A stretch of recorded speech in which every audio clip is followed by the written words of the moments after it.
How's up, y'all? It's Papa One's cracking. It's D about to react to this Sunny V2 vid. It's titled "The Saddest Moments in YouTube History." Lord, let me brace myself. I will cry in a heartbeat. Okay, I am a crybaby. So hopefully this doesn't make me shed any thug tears. We will see. I will do my best to hold it together. But yeah, let's see what these sad moments are. Let's watch. From Jake Paul to Joe Rogan, these are YouTube's saddest moments, with Linus Tech Tips starting our list with this iconic live stream. He was supposed to be celebrating 10 million subs, yet Linus began the stream with a pretty somber tone. So yeah, I don't know how it all happened. I've got this following of literally 10 million, and it kind of feels like this just goes to show I'm probably more like you guys than you realize. He'd talk about the pressure his work put on his family. I mean, every time my wife would ask me, how long do we need to keep doing these kinds of hours? Like, how long do we need to keep pushing like this before we can just back off and like have a life? I started with, hey, look, I'm gonna slow down when we have kids. And I said, hey, thanks for basically soloing our first kid. Tell you what, I'll slow down when we have a second one. And then I said I'd slow down when they're old enough to remember that daddy was always working. And then I said I'd slow down when they got to the age where they really need parent involvement to, you know, help them with their homework or their sports club or whatever else. With a story about Make-A-Wish, then bringing Linus to tears. I had a pretty life-changing experience a little while ago. The kid in question was too sick to travel, and they asked if I could record a personalized video for him. So I picked up my phone, I pointed it at myself, and I just tried to think of something to say, and I couldn't. And I looked at their guidelines, and it had just the most useless stuff in it. It was like, be upbeat, and don't talk about death. And I was just like, this kid's 12. He's like dying of leukemia. What? Last thing I can do right now is be upbeat. The only thought going through my head is like, everyone and everything I know is gonna die. All I could see in the photo album was my kids. The whole thing made me question why I'm doing this. Ironically, the thumbnail became a viral meme, leading to comments such as, came for the memes left with emotions, I'm not crying, I'm just water cooling my eyes, and where men cried. 9. Bradley Martin. Brad lost his dad at the age of only 6, which is understandably something he struggles to talk about. That's the thing, when I think about my dad. Although the saddest example was during his podcast with Tyler Perry. I don't want to cry. But why would you even hold it? However it feels, you should let it out. Don't do that, man. Let it out how it comes. Great advice, Tyler. Brad was thanking Tyler for some advice he'd given earlier. People get so caught up in where they're at and in the moment of like the negative and the darkness and the evil, and they don't see the light. It wasn't as simple as what I thought it was then, which was my father didn't love me. Yeah. I'm not good enough. Yeah. And I built up so many walls and who I was. It's crazy looking back now how much it affected even my personal relationships, my intimate relationships, my relationships with my family, friends, everything. And was able to end the moment with an excellent silver lining. Everything that we go through, every hardship, every downfall is going to be a new opportunity to learn and to grow and to become better. 8. Joe Rogan. On episode 1123 of the Joe Rogan Experience, he and Kevin Smith were talking about their pets when Joe passively mentioned he saw a veterinarian cry. He's the only vet I've ever had cry with me. Over what animal? I had a puppy that had distemper. Man, the puppy just, after like a couple of days of being at the house, would have these seizures, like violent seizures. And then towards the end, it was having them all day long. As a result of the dog's condition, it had to be put down. I held the dog, I placed him down, I gave him a kiss, I said goodbye. And he put the needle in the dog and put the dog to sleep, and we both went outside, man. He was just crying, just weeping. He was killed by a drunk driver. The vet was? Yeah, that was a rough one. I got an email, I believe, from his daughter. Super good dude. This is not what the fuck I came for. Similar story. Such a weird relationship where one day you're like, I love you to death and I love you so much. Oh, I got a solution, y'all. Fucking hour was because what you won't do is get me. Hands down the most difficult hour of my life, man, because we all knew what was coming. And you're programmed to stop that at all costs. You're programmed to keep people around, keep yourself around. 7. Lofe. As a YouTube prankster, it seemed as though Lofe was always having fun. So when he'd post a video titled YouTube Saved My Life with a depressing thumbnail and the following intro, Failure, loser, and loner. are the 3 words that I would use to describe myself. It seemed the audience was in for something different. Lofe began by stating he had a tough time growing up. High school was a hard time for me. I was really insecure. I was really unsure of myself. I got bullied pretty bad. And thought that starting YouTube would help to keep him safe. If I can make them laugh, like, then they're not gonna hurt me. However, Lofe struggled to find success. For a while, it was just terrible, like nothing was happening. I would be embarrassed when people would ask me what I did. Even feeling like a failure in the presence of his parents. Like my parents had never understood like the YouTube thing. That's probably like the hardest part because it's just like every kid wants to make their parents proud. You know what I mean? Since then, however, Lofe has found massive success, recently announcing he was able to buy a house. And I was able to buy it 100% with cash, which was also and honestly, this happens a lot of the time with people. Like, initially, it might not pop off, okay? Your YouTube career, even if you start a business, you might experience a long time of you not making any progress. But if you keep at it, eventually, I feel like you're gonna see results from it.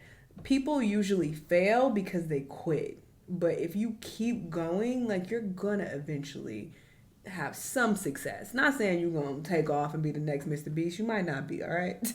But if you keep at it and stay consistent, like, that will get you very far. And that's usually the main piece of advice that people give. Like, when people always ask, like, YouTubers who are really famous, like, oh, what do I do? What's some advice you can give me? They all say be consistent, like consistency.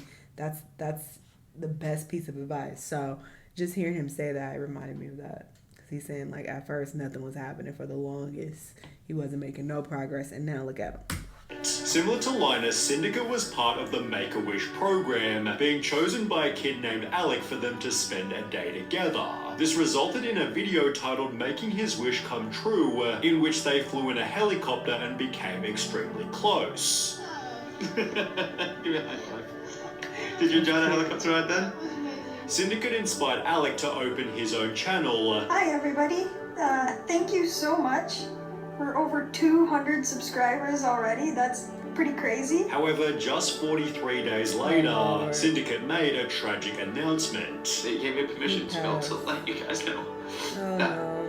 Unfortunately, he did lose his battle.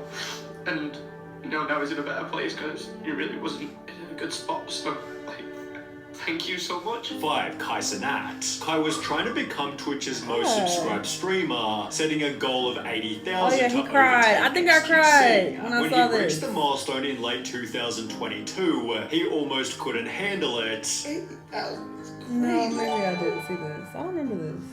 No, 80,000 is crazy. But getting a supportive call from his mum sent Kai over the edge. But my mom calling me. Maybe I did. You're number one.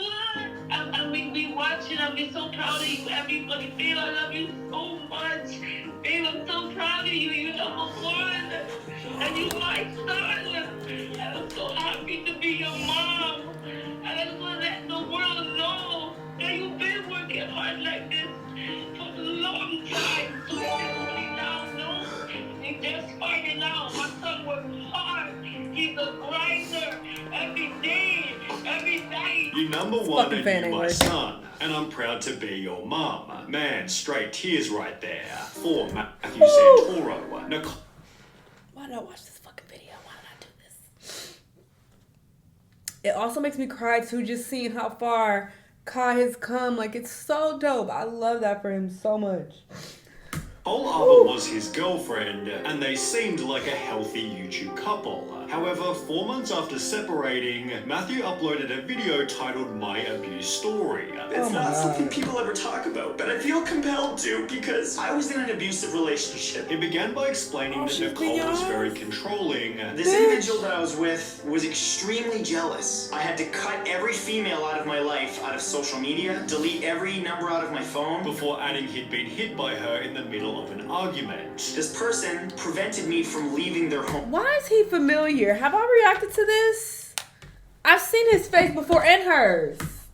and said, "You're not going anywhere." At which point, I was hit in the face. This caused Matthew to break down crying. It's something that men never talk about, because we're made to believe that we're supposed to be strong, and I never talked about it because I thought that no one would believe me, no one would give a shit. Leading to one of the saddest videos ever uploaded to YouTube. There's people that love you, and you don't need to be in that relationship.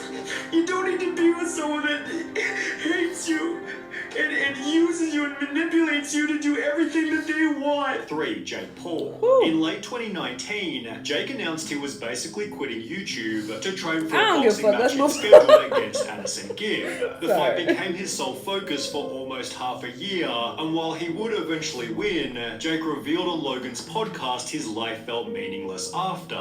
Like, I win the fight, right? That was my sole focus and purpose. All of a sudden, I get back to LA, I'm by myself, like, sitting in the fucking room, and I'm like, what do I do? In addition to feeling directionless, Jake explained he was dealing with 4 different lawsuits. And then I wake up the next day, have a phone call, like, with my lawyers for one of the lawsuits for literally like something I did not do. And it goes back to like people just like attacking Jake Paul and like wanting to see me fail for literally like fucking nothing. Like they're suing me for something I didn't do.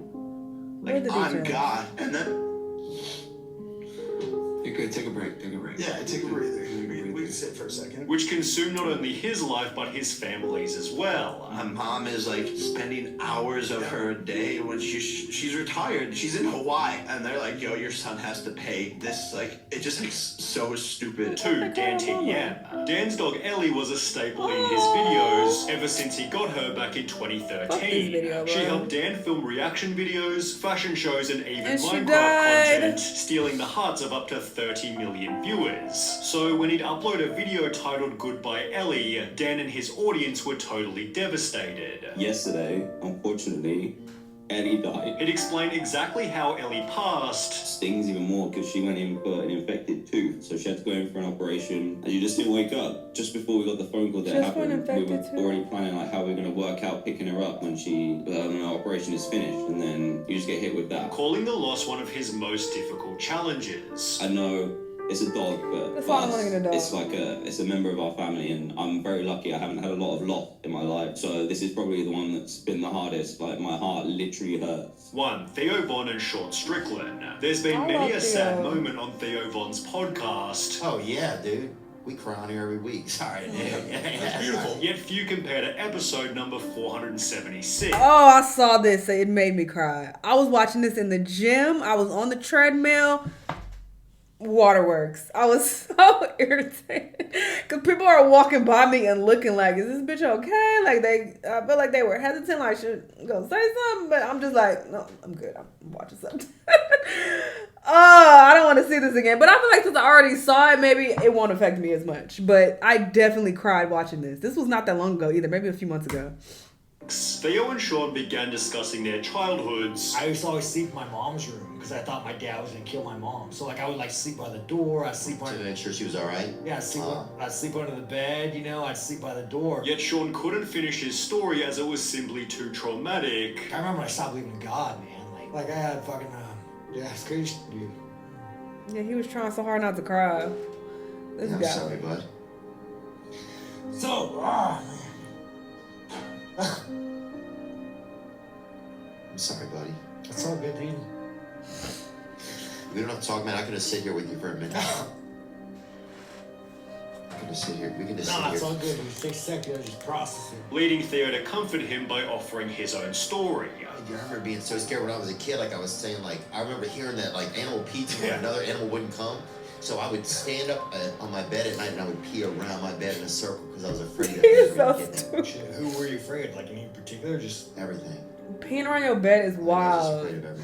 Yeah, I ain't gonna hold you. I did not expect to cry at this video. I thought maybe I'll get a little choked up, but if you've been watching me for a while, you know there are moments where I'll do my little, and then you know I can usually stop tears by doing that, and I'm okay for the most part. I'm able to do that, so I'm like maybe that'll happen, but I'm on here crying. Waterworks. What the fuck, bro? This was not my intention. I don't like crying on camera. Whoever sent me this video, you're getting blocked. Don't come back. I'm joking. But yes, very heartfelt moments. Y'all let me know what y'all think. Let me know what other videos you want to watch, and I'll see y'all in the next one. Bye.